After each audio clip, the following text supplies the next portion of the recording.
عليكم ورحمة الله وبركاته. كبجمتوتا داوتوتا تلفزيوني حاملتن guyyaa har'aa keessummaa addaa tokko qabannee isiniif dhiyaanneetiin jirra. Sagantaan kun sagantaa yeroo gannaa barattoonni akkasumas barsiisonnis boqonnaa isaanii irratti kan isaan argaman.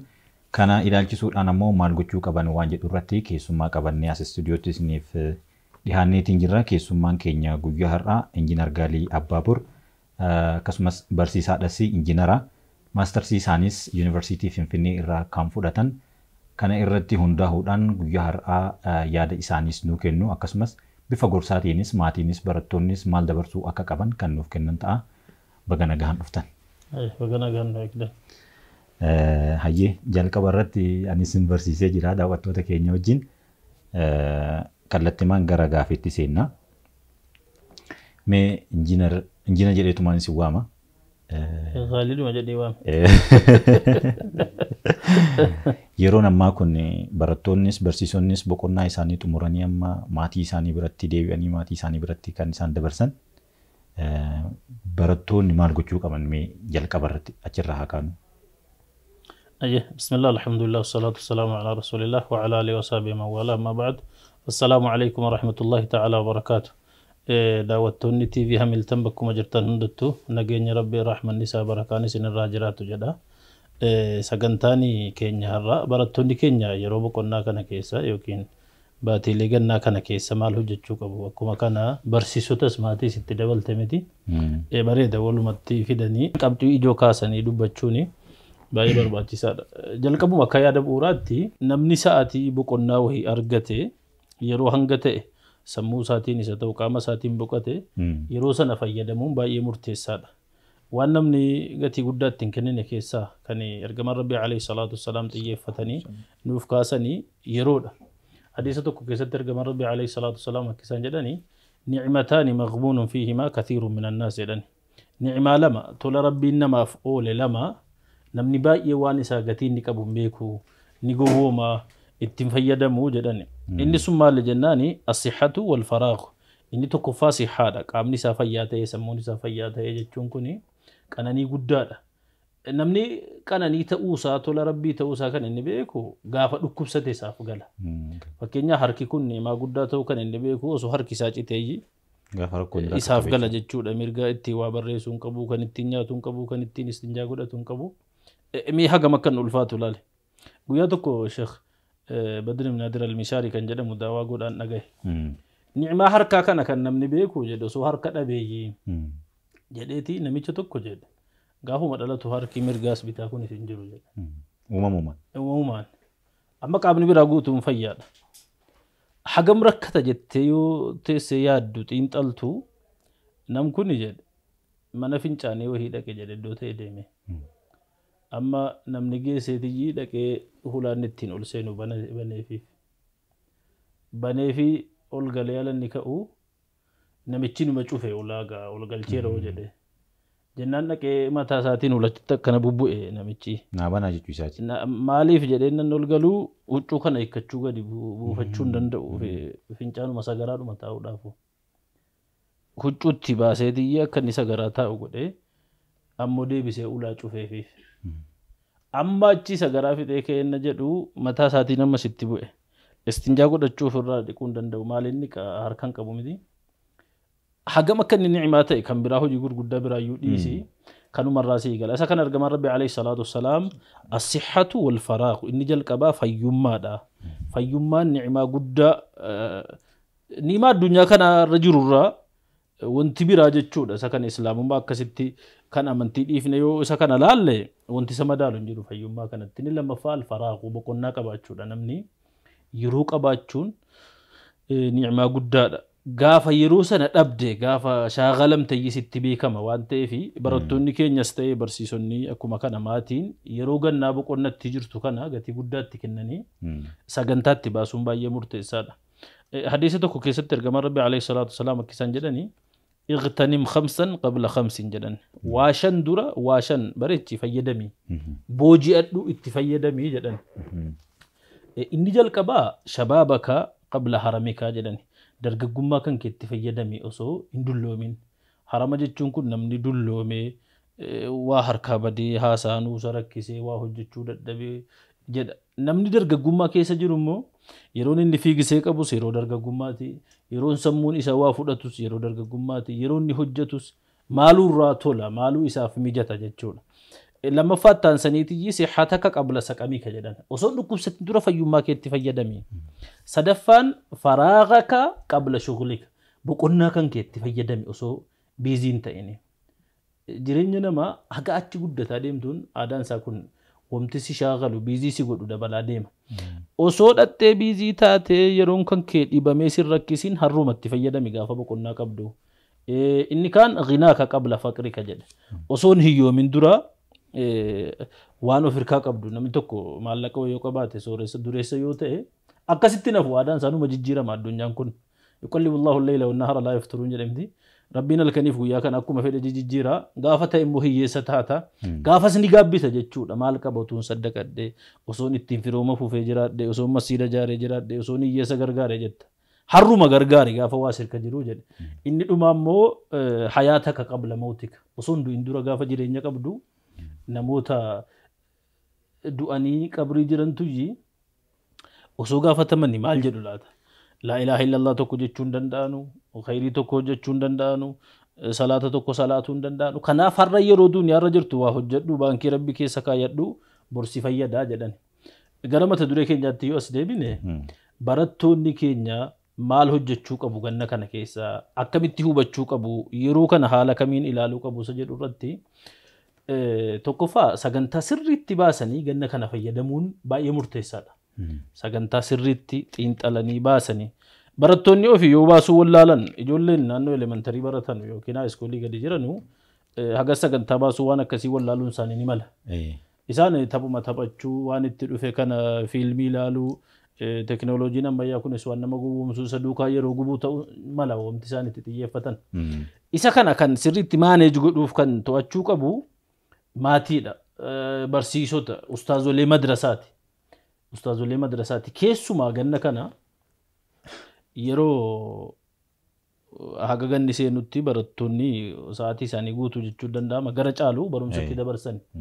Amma tokkoffaa maatiin irratti xiyyeeffatee ijoolleen akkasiin rabbii wal bartu diinii yeroon isiin barattu yeroo kana yeroo isiin rabbii isiitiin khaaliqa isiitiin wal bartu jechuudha. Baatiiwwan darban baatii 10 guutuu mana barumsaa turanii yeroo achii galanis boqonnaan sa'aatii muraasaa ijoolleen muraasni waa qara'uun ni mala yookiin immoo quraana matnii qaqqara'uun ni mala. Garuu baatiin gannaa kun yeroo dheeraa waan qabanii fi sa'aatii dheeraa itti kennanii waa wahii babbarachuun jira. Quraana qara'uu haa ta'u, kitaabolee bu'uuraalee xixiqqoo barachuu haa ta'u, aqidaa ta'u yookiin fiqiidhuma xixiqqoo yookiin immoo akkaatuma jireenya hawaasummaa islaamummaa kanas babbarachuun baay'ee murteessaadha. Barattoota qofaa miti isa kanarratti sheekoleen madrasaa barsiisanullee. Amma naannoo kamuu yoo tidhatte madrasaa wayii naannoo kana cinaa ni jiraata yookiin masjiidarra jiraata bakka adda addaa jiraata. Warri kun illee xiyyeeffannaa itti godhee sagantaa itti baasee ijoollee kana akkamitti barsiifna. Baatii lamaan kana keessa ijoolleen kun waan akkamii leenjitee baatii waan jedhu irratti barsiisonni illee hojjechuu qabu. Maatiin illee ijoollee kan koo eessatti dabarsuu qabu. Mana madrasaa wayii hin geessamu bakka kamiin geessa. Maatiin bashannana qofatti dabarsu jira waan sedhimu. Yeroo baatiin gannaa gahe eessan dhaqaree bakka bashannana akkanaas hawaasaan deema achin deema.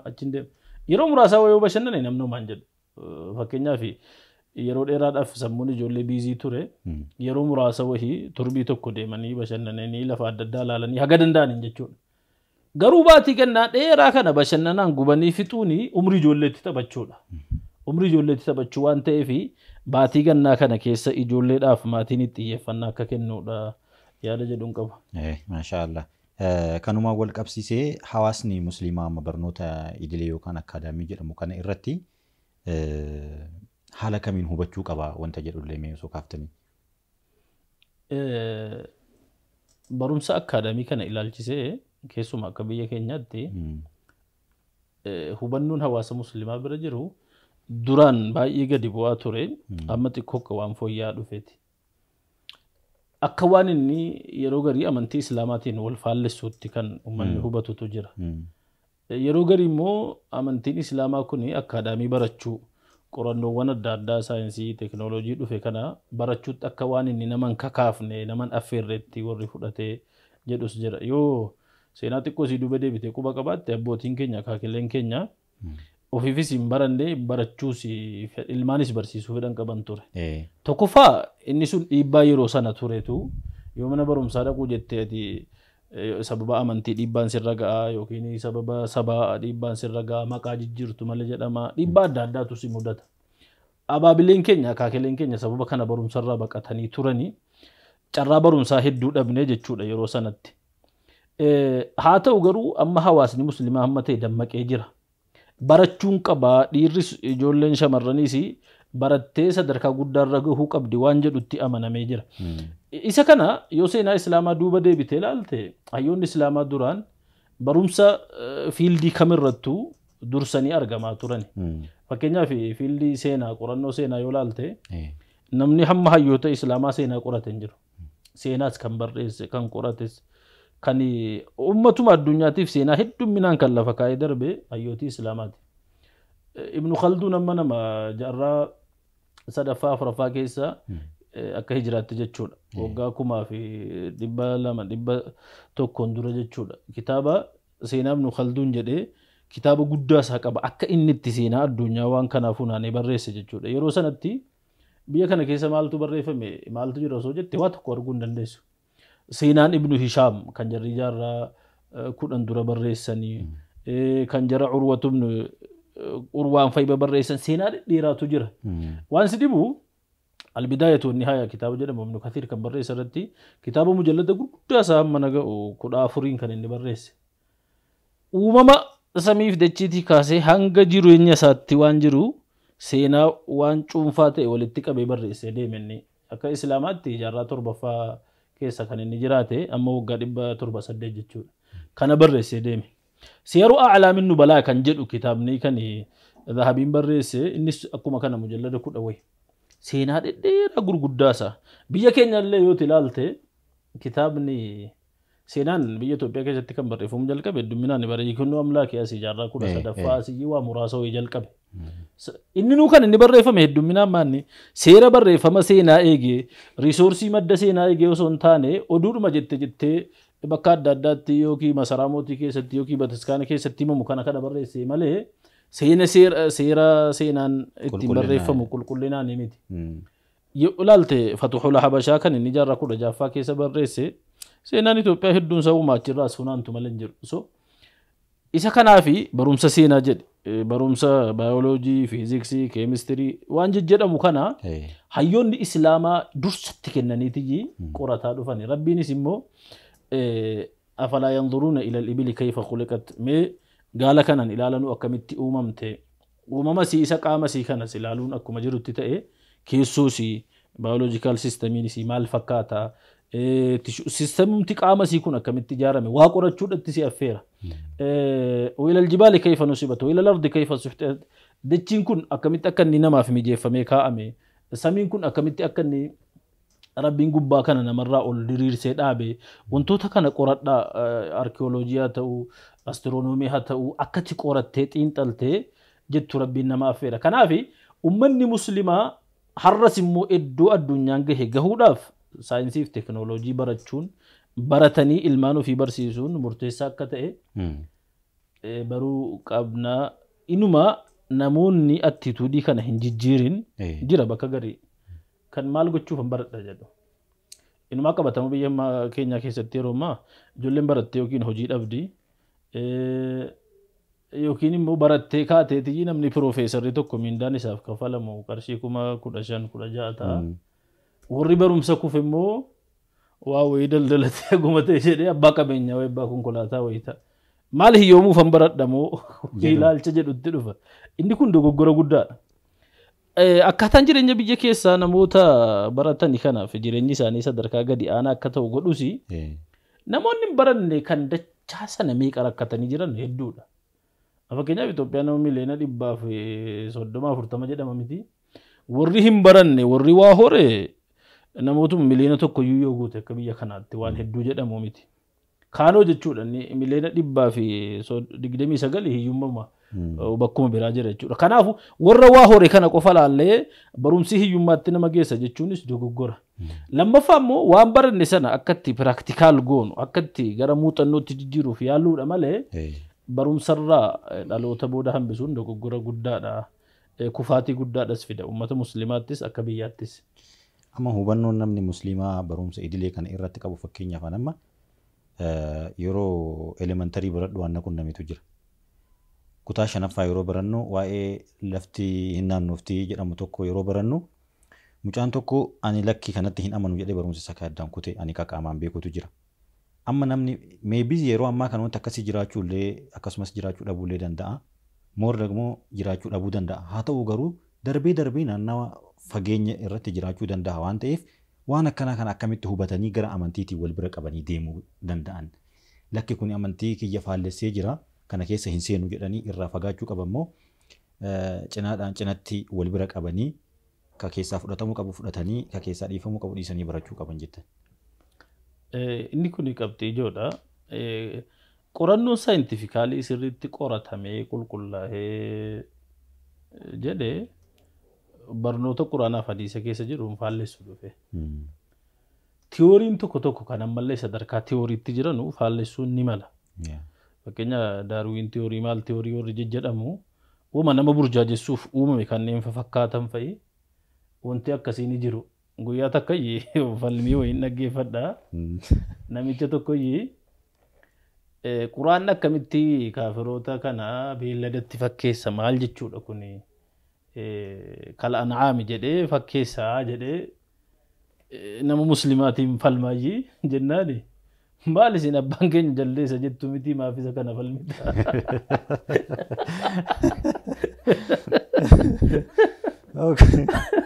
Deebii gahaadha. Isin abbaan keenya jaldeessa jettanii amantu maaf olaatti fakkeessuu reetti fakkeessuun maaf si dallansiisee jedhe.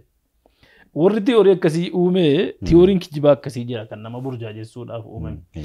Garuu kan sirriitti gadi taa'amee eksperimentaalii qoratamee saayintifikaalii yoomti dhufe hedduun isaa saayintifikaalii yoomti qoratame hedduun isaa dhugaadhuma parsantaan 90 ol. Wantoonni akkasii kun dhufanii qabiyyee quraanaa fi hadiisa keessa jiruun faallessan. Inni tiyooritikaalii immoo achii odeeffamu kan kijibaa of keessaa qabu hedduutu jira. Fakkeenyaaf kana tamma kaafte lafa naanna'amoo naanna'uu biiftuutu naanna'uu yookiin lafti kun guroodhamoo akkuma diriiraa eelee kanaatii wantoonni jedhan jiru. Dur akka amantii islaamaatti kan namni wallaalumaanis fudhate dachiin kun bakka diriiraadhuma waanuma dhattee qarqararra geessee gadi kuftu wahii godhamee maatiin nama barsiisaa ture. Yeroo dhuftee maal jedhani hayyoonni islaamaa akkamitti qoratame isaas ilaaltu yukawwiru layla ala nahaari wa yukawwiru nahaara ala layli kana warri mufassirootaa kamuu sheekul islaam ibn Taymiyaa akka inni jedhu ayata kanarratti ittifaaqa ulamaatiin dachiin kun guutuun isii jechuudha. Guutuun isii akka kawuraate akka kubbaatii jedhee dubbata. Kun immoo waan ati yeruma naannoftee ilaaltu malee waan akka ghaybiitti amantuu miti. Ghaybii miti yeroo ammaa kana xayyaaruma tokkoon kaatee addunyaa kana asiin baatee naannoftee dhuftee asiin buute jechuudha. Waan ghaybii wayitti amanan addaa miti. Yeroo ilaaltu isanni diriiraa ta'e kana diriirumatti fudhate namni amma fakkeenyaaf afalaa yanzuruuna jedhee keetii ilal ardi kayfa suxihatii jedhe dachii kana natti ilaaltu diriirfamtee jirti ilaaltu jedhe irratti jiraachuudhaaf akkasiin mimmijattu kanatti jechuudha. Isa kana laaleetti namni dachiin diriiraadha jechuu kama waan aqiidaa wayii godhee fudhate. Asuma laalee. Asuma ofuma laalee jechuudha. Inni kuni dogongora hubannoo keessa jiru. Lammaffaa fakkeenyaaf biiftuu naanna'amu lafatu naanna'an ajandaa guddaa wayii ture yeroo nuti elementarii baranne. Biiftuu naanna'amu lafa naanna'a. Normaalii akkii warri barsiisu namatti mus dogongora ture.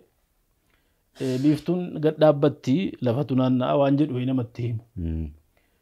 Saayintifikaalii sosoos oluu hedduun deemini biiftuun isa akka inni naanna'u gaalaksii mataa isaa keessa maal keessa isa jedhu diiteelii argaatuma deemta jechuudha. Astiroonoomii irratti argaatuma deemta. Wantoonni uumama keessa jijjiiran kun hedduun jira uuma naanna'u akkaataan inni itti falakii orbitiin siistamiin sana naanna'u jira jechuudha. Isa kana yoo nama harkaa wal makate illee namoota akkaadaamii fi diinii walitti beekan bira siqanii hubachuun murteessaadha. Lammaffaa immoo wanti saayintifikaalii ifaan ifatti qoratamee dhufe kamii tiyooriin isa kam jechuu adda baasuun meebii ijoollee gara gadiitti ulfaachuun ni mala. rakkoo lamatu jira yeroo gara gadi baratan. Rakkoon tokko qabiyyee barumsichaatii fi kan shari'aatu wal faallesse waan jedhuun namni burjaaja'eetii jeeqamuun mala. Sanaa jedhanii ijoolleen barumsa dhiisuurra suuta qorataatti adeemuutu barbaachisaadha. Rakkoon lammaffaan akka ijoolleen barumsa jibbanu kan godhu dhiibbaa mana barumsaa keessa jirudha yeroo baay'ee. Dhiibbaa manneen barnootaa elementirumaa kaasee yoo ilaalte dur yeroo nu barannu akkam salaata salaattuudhaan sababa salaataatiin guyyaa meeqa mana barumsaatii ari'amnee barsiisotaa wallollee yeroo garii qorumsi faan nu darbee jumaa salaannee dhannee qorumsi nu darbee maal jedha wantoonni akkasii ture. Sanaa jedhanii barumsa dhiisuun dongoroo guddaadha. Inumaa'uu xiiqiidhaan qabsaa'uu qaba malee namni eenyu barsiisechi achii na dhowwu sun maali kaayyoon isaa kan jedhu akkuma amma yeroo ammaas jedhamti kun barattoonni Aksum yeroo darbanii barattoota 559 kan qorumsarraa hafan guyyuma gidduma kana qorumsuma biyyoolessaarraa iyyuu sababa hijaaba barattoota dhowwaman quba qabna hamma sin hafne dhiibbaan sun jechuudha. Yeroon jarri hijaaba barattootaa fuudhanii saleedaa kana bilaakboordiittiin xaragantu jira hamilee barattoota muslimaa jechuudha dhahuudhaaf jecha gabbahanii salaatuu dhowwuu salaatanii dhufanii mooraan itti cufamaa kun rakkoo guddaa isa lammaffaadha jechuudha. Isa kanas ta'u barattoonni salaataa dhaqeetuma barachuudhaaf qabsaa'uu qaba malee mooraa sana nama biraatii gadhiisanii deemuun gonkuma sirrii miti. Mirga isaatii qabsaa'uun dirqama. Hanga mirgi sun kabajamuufitti qabsaa'uun dirqama. Ilaalchi sunis isa shari'aa wal madaalu inni sirriin isa kam jedhee adda baafachuudhaaf baratee qorachuu qaba malee irraa baqachuun gaarii miti. Mee barattoonni akka waliigalaatitti amma mana barumsaa seenanii barumsa tokko jedhanii jalqabanii hanga sadarkaa koolleejjii hanga sadarkaa yuunivarsiitiitti deemanii daandii tokko irra deemu. Jidduu kanatti ammoo ogummaalee akkamii irratti xiyyeeffachuu qabu gosoota barnootaa hunda baratanii cinatti ta'uu danda'a. Achuma keessaa akka baratan sanniin keessaa ta'uu danda'a. Ogummaa akkamii irratti yookaan ammoo barumsa akkamii irratti xiyyeeffachuu qaban jettanii yaaddan?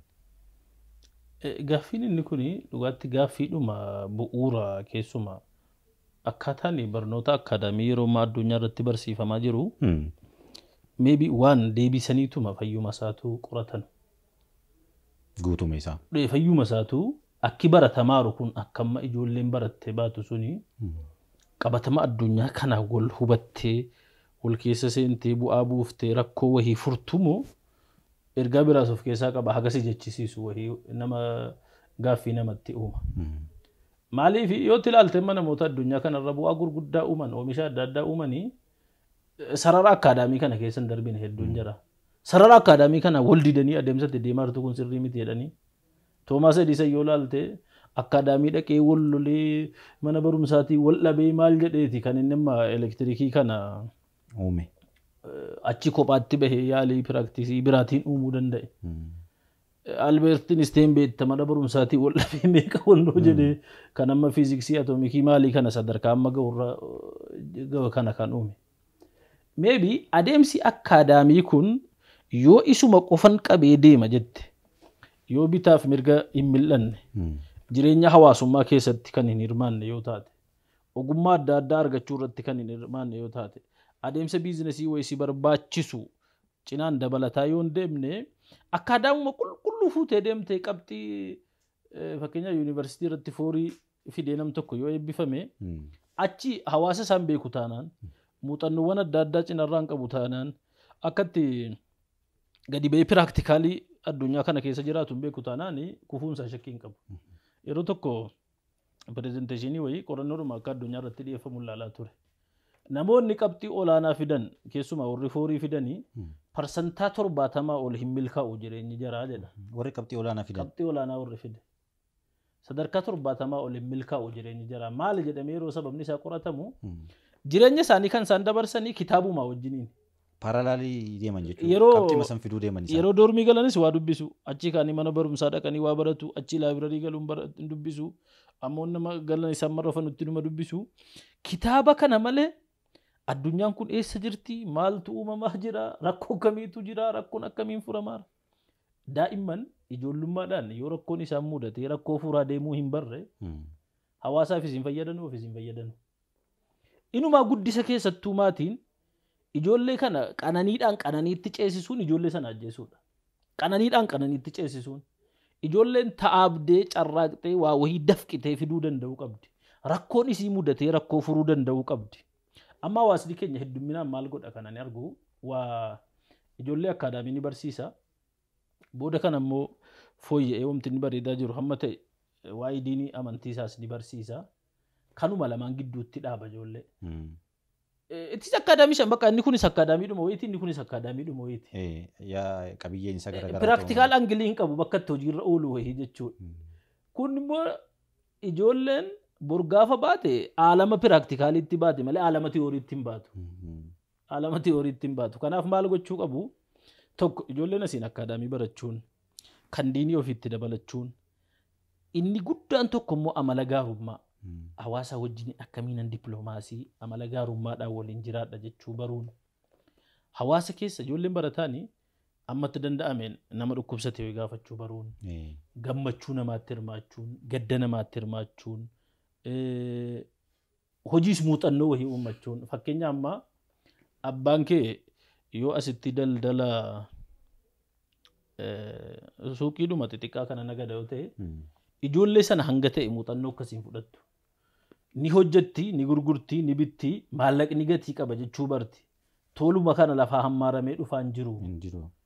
Gatii qaba jechuu baruun isii maallaqa kana kan qisaasamne to'achuu barsiisuun harruma suuta jalqabsiisaa deemuun.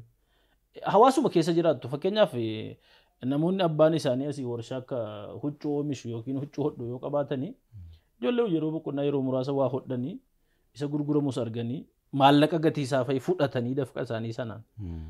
Maallaquma keessa naan dhaqi kophee bitadhu, dhaqi daftara bitadhu yoo hanqate akka liqeessanii fi agarsiisu gatii qaba jechuu baruu qabu. Adeemsa kana keessatti rakkoo isaan mudate furuu qabu. Ifaajee isaanii arguu qabu. Ifaajee isaanii arguu qabu. Ijoolleen mee biyya keenya yoo laalte Piraayim Ministeeriin biyya keenya bulche yookiin immoo hooggantoonni biyya keenya namoonni magaalaa Finfinnee kana Dirreedawaarraa akkas wantoota akkasiirra bahanii bulchan beeku. Injiruun bulchine agamma. Maaliif yeroo baay'ee ijoolleen qananii keessa guddatti magaalotii kanatti rakkoon isaan mudate chaalenjii kana irratti hin guddanne. Hedduminaan warri baadiyyaa kun chaalenjii wayii keessatti guddata. Amma yoo laalte dur baadiyyaa keenya keessatti asittis loon eegaa guddannaa, asitti re'ee tiksitaa, asitti maal jettaa, muuxannoo fudhatta. Kanaaf bar rabbiin nabiyyootas nabiyyoonni re'een tiksine hin jiruu jedhan ergamaa rabbi alayhi salaatu wassalaam. Re'ee kan akkasiin yeroo tasichi dhooftu gara kana sirkaa kutti miti. Isii mataan duukaa si dhukkuba. Chaalenjii si kana argite. Chaalenjii si argite obsan jirre qaraatee. Kara ani dur eegee argeera hedduusi. Osoo takka sooftu kaan akkas kutti kaan akkas kutti kun akkas walumatti qabuun mataa si dhukkubsa. Chaalenjii keessa guddatte jechuudha. Ijoolleen baadiyyaa keenya hedduun chaalenjii keessatti guddatanii gara muuxannootti jijjiiruu isaan barbaachisa malee. Warri magaalaa immoo magaalaa amma Awurooppaa kana yoo biyyoota dhihaa laalte guddisa ijoollee irratti akkaadaamii qofa irratti qofan guddisan. Akka jirri chaalenjii rakkoo adda addaa kana keessa tarkaanfachuu danda'u godhanii guddisu. Magaalumti jaraa kun sirna sana irratti ijaarame hedduminaan. Magaalaa biyya keenya ammoo yoo itti dhuftee ilaalte ijoollee kana qanansiisuu, wama jarri gaafatan hundatti kennuu, karameellaa gaafannaan itti bituu, uffata gaafannaan isa kaleessa bitame, injiru jechuun injiru itti bituu, hundi gongora guddaa. Waanuma ijoolleen gaafatte hundatti bituu, mobaayila fidennaan itti kennuu, taabileetii fidennaan itti kennuu, kun dogoggora guddaadha. Ijoollee sana dhabamsiisuudha. Halaaka haqiqatti. Kanaafuu ijoolleen chaalenjii habartuu muuxannoo